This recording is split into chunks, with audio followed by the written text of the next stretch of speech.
Have you ever been so impacted by something that it leaves no doubt as to what helped shape you?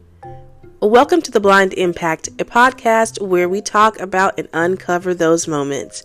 Some funny, some sad, but it's not always tragic. I hope you'll stay for a while.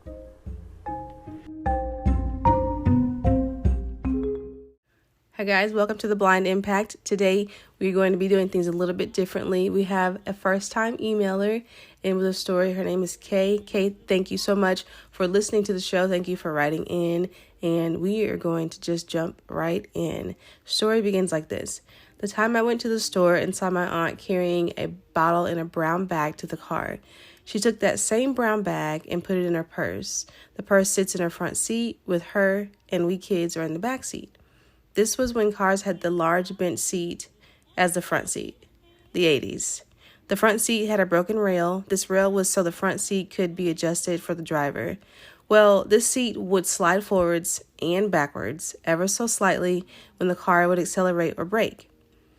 As that front seat slid up and back, there sat that purse, the brown bag inside, and the driver's inching her way to the zipper of the purse. But she seems aware of the road and the train tracks we are approaching. Does she see us kids in the back seat? Does she remember that we are there? The bag ruffles and then crack. We approach the train track, and now she and that big bag sit closer together. We are paused at the track. All of us kids are in the back seat playing and laughing loudly. We aren't really recognizing what's happening. Then voila, it is happening. I hear the sloshing of a liquid pouring into a cup. The cup sort of rescinds the liquid falling onto its sides. It hits the ice ever so smoothly, creating feelings of cool, relaxation, refreshing sounds. The train track's arms are still down and the bells are dinging.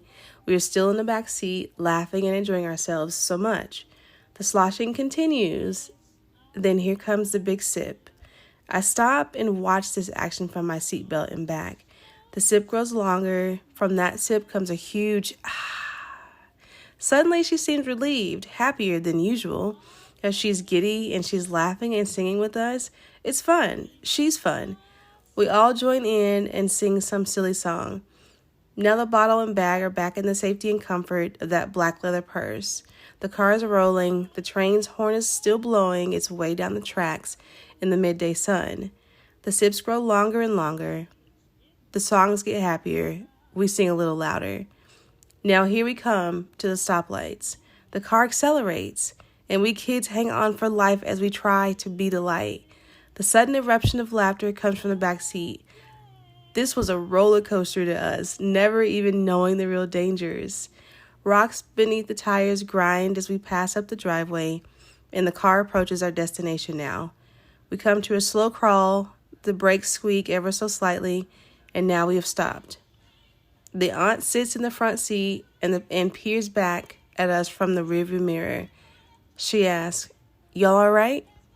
With a big grin on her face, her eyes full of questions, hoping we would remain unaware of what she had just done, while we kids of the 80s, had just taken a ride of death. "Yes, ma'am, we are all right. We were just ready to go and play with toys and see our granny, and then we would be ready to go home when my parents came to get us. Those days were fun, simply because we didn't know the dangers of being in the car of someone who had no self-control with alcohol. But it shows the innocence of a child. Do all that you can to protect yours, and be the best listener possible." We arrived at the house, and the friendship with the brown bag continued. Only now it ended its friendship with the black leather purse and now became relatives with the dryer. That was the bottle's new hiding spot. You never know where your secrets reside and who really knows them. But what if I can see it? Well, here I am, well into my 40s now, with 3 kids of my own. I am a recovering alcoholic who still struggles with alcoholism.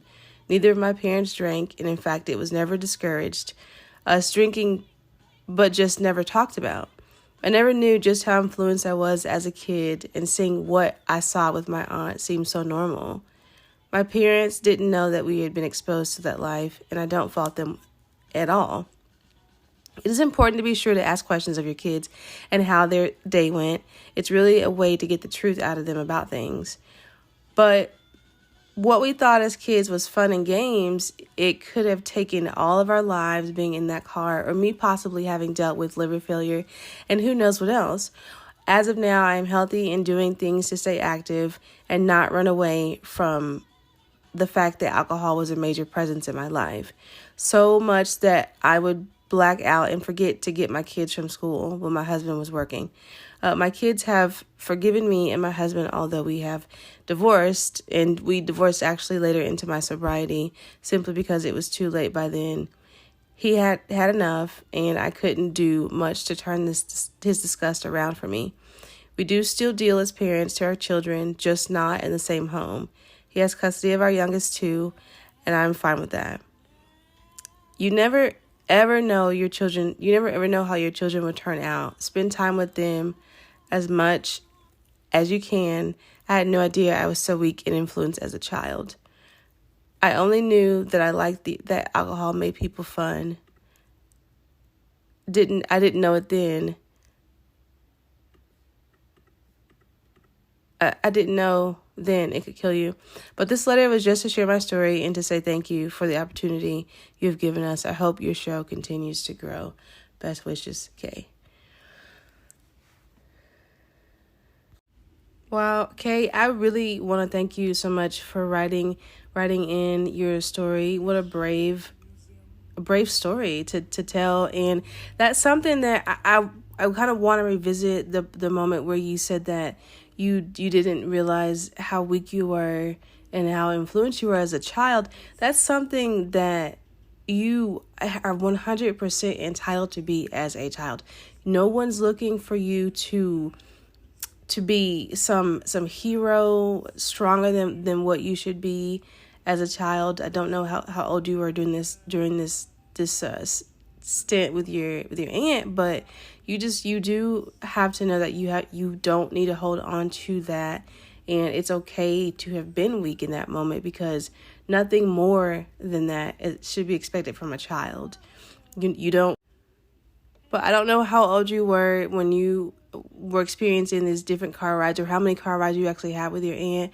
But shame on her, for one, for having put you guys through that. But you made it out of it. You experienced what you experienced throughout your life, and you knew enough to be able to get beyond it somehow. And even though you had your moments where you lost consciousness and you still had kids to raise, you knew enough to get past that and to grow and to be better. And I'm certainly sorry about your divorce, but it all seemed to have happened for a reason and at the right time. So I do wish you the absolute best. I hope that your sobriety continues, and I thank you once again for listening to the show.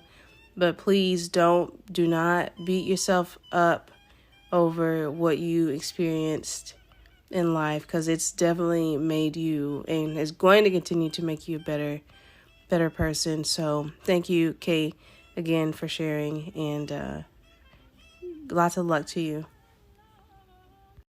Okay, guys, well, this has been The Blind Impact, and our guest or email guest was Kay, and I hope that this was something that could have been a little bit refreshing for us here at the show and for you as listeners. And I do hope that you guys continue to write in now that we've gotten the first one out of the way. And I hope that I can continue to be able to read you guys' stories and also listen to you tell them as well. So thank you all for listening. I do appreciate it very much. And we'll see you and talk to you soon.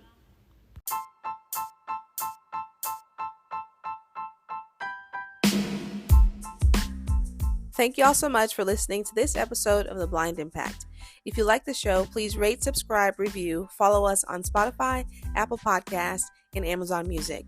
If you have a story you'd like to tell, please email me at theblindimpact@gmail.com. Or if you have a story you'd like to have read here by me, please include those details in the email or the voice message. Thank y'all, and remember, it's not always tragic.